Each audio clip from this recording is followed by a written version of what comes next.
নমস্কার, আমি সঙ্গীতা পাল, ইউনিভার্সিটি বিটি অ্যান্ড ইভিনিং কলেজের বিএড বিভাগের প্রথম বর্ষের ছাত্রী। আজকের আমার presentation reading proficiency and science teaching, অর্থাৎ পাঠের দক্ষতা এবং বিজ্ঞান শিক্ষণ।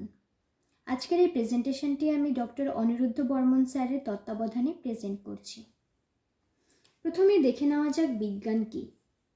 বিজ্ঞান শব্দটি ল্যাটিন শব্দ সিয়েন্টিয়া থেকে এসেছে, যার ইংরেজি প্রতিশব্দ নলেজ।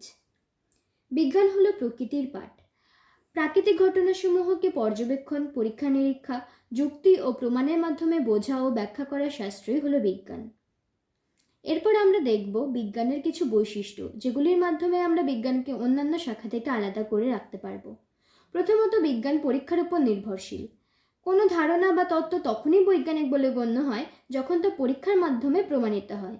এই যে পাশের চিত্রে আমরা দেখতে পাচ্ছি লোহায় মরচে পড়ার একটা ঘটনা, এটি কোনো অপ্রাকৃতিক ঘটনা কিন্তু নয়, এটি পরীক্ষার মাধ্যমে একটা প্রমাণিত বৈজ্ঞানিক বিষয়।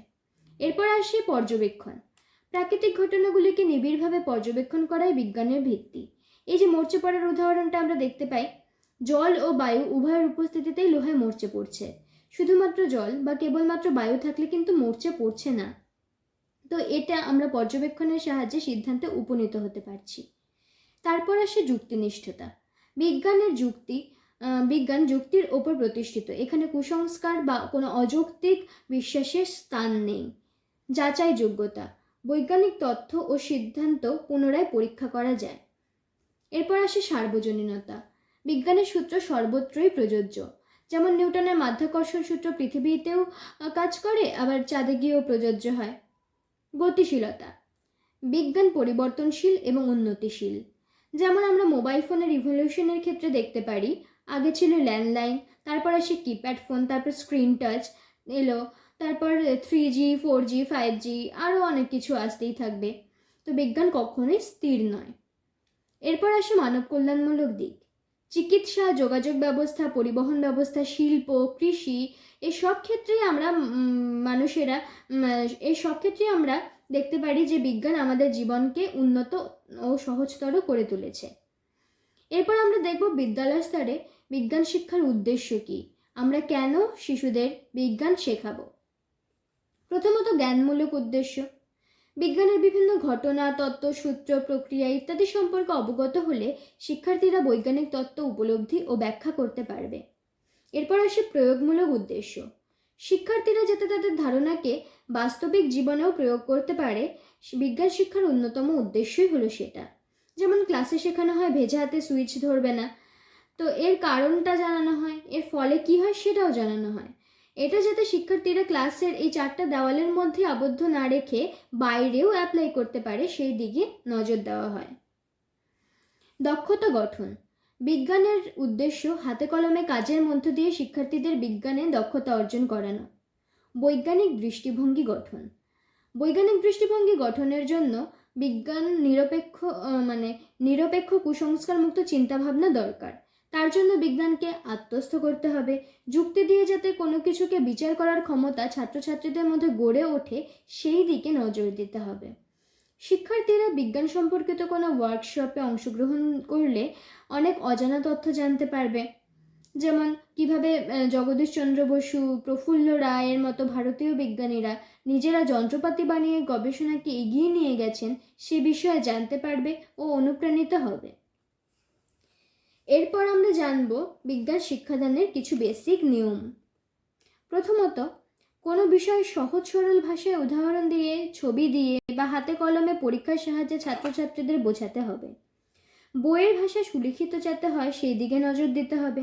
আর যেসব শব্দ ইংরেজিতে ব্যবহৃত হয় তার বাংলা অর্থ ভালোভাবে শিক্ষার্থীদের বুঝিয়ে দিতে হবে। যেমন ক্যাটালাইটিক এজেন্ট মানে অনুঘটক। শুধু এই যে টার্মগুলো ক্যাটালাইটিক এজেন্ট বা অনুঘটক, এই টার্মগুলো শুধু নয়, এর মধ্যে কি আছে সেই জিনিসটাও ব্যাখ্যা করতে হবে। মানে অনুঘটক বলতে কি বোঝো সেই বিষয়টা পুরো ব্যাখ্যা করে দিতে হবে। বিজ্ঞানের বিভিন্ন পরিভাষাগুলির উচ্চারণ স্পষ্টভাবে করতে হবে। বেশিরভাগ বইয়ে শুধুমাত্র সংজ্ঞা বা মেইন টপিকগুলো লেখা থাকে, শিক্ষার্থীদের সেই বিষয় সংক্রান্ত পুরোপুরি ব্যাখ্যা দিয়ে বুঝিয়ে দিতে হবে। পড়ার বইয়ে আবদ্ধ না থেকে এই জ্ঞানকে শিক্ষার্থীরা যাতে ব্যবহারিক জীবনেও প্রয়োগ করতে পারে সে বিষয়ে নজর দিতে হবে। এই নিয়মাবলীগুলি অনুসরণ করলে বিজ্ঞান নিয়ে শিক্ষার্থীদের মধ্যে কোনো ভীতি থাকবে না। এরপর আমরা দেখব যে বিজ্ঞানে পঠনের দক্ষতা। বিজ্ঞান শিক্ষায় শব্দভাণ্ডারের বিকাশ অত্যন্ত গুরুত্বপূর্ণ, কারণ উপযুক্ত শব্দভাণ্ডার না থাকলে বিজ্ঞান বিষয়ক ধারণা স্পষ্টভাবে বোঝা সম্ভব নয়। শব্দভাণ্ডার বৃদ্ধি পেলে শিক্ষার্থীরা বিভিন্ন বৈজ্ঞানিক পরিভাষা ও ধারণার সঠিক অর্থ বুঝতে পারবে, ফলে বিষয়বস্তুর ধারণা স্পষ্ট হবে। সমৃদ্ধ শব্দভাণ্ডার শিক্ষার্থীদের বিজ্ঞান বিষয়ে সঠিক ভাষায় উত্তর লেখা, আলোচনা করা ও প্রশ্ন করার দক্ষতা বাড়াবে। তাদের উপযুক্ত শব্দ ব্যবহার করতে পারলে শিক্ষার্থীরা যুক্তিভিত্তিক ব্যাখ্যা দিতে পারবে এবং তাদের মধ্যে বৈজ্ঞানিক দৃষ্টিভঙ্গির বিকাশ ঘটবে। বৈজ্ঞানিক শব্দের উপর দখল থাকলে শিক্ষার্থীরা ক্লাসে অংশগ্রহণে, পরীক্ষার খাতায় উত্তর লিখতে কিংবা সেমিনার অ্যাটেন্ড করতে আত্মবিশ্বাসী হয়ে উঠবে। সর্বোপরি বলা যায়, শব্দের অর্থ পরিষ্কার হলে বিজ্ঞান শেখা আর ভীতিকর বলে মনে হবে না। ছাত্রছাত্রীদের মধ্যে আগ্রহ ও কৌতূহল বৃদ্ধি পাবে। এবার আমরা জানব যে কিভাবে কি উপায়ে শব্দভাণ্ডারের উপর দক্ষতা আনা যায়। প্রথমত, পড়ার সময় নতুন কোনো শব্দ বা কঠিন শব্দ দেখলে তার অর্থ নিজের ভাষায় সহজ করে বারবার লিখতে হবে।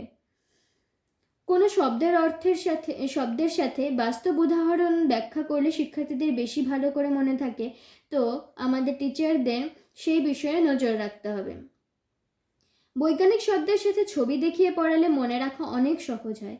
যেমন হিউম্যান সার্কুলেটরি সিস্টেম আমরা যদি পড়াই, তো তার সাথে হার্টের ব্লাড ফ্লো চার্টের যদি একটা ছবি রাখা যায়, তাহলে তাদের শিক্ষার্থীদের শিরা, ধমনী, অলিন্দ, নিলয় এসব শব্দের সম্পর্কে ধারণা স্পষ্ট হবে।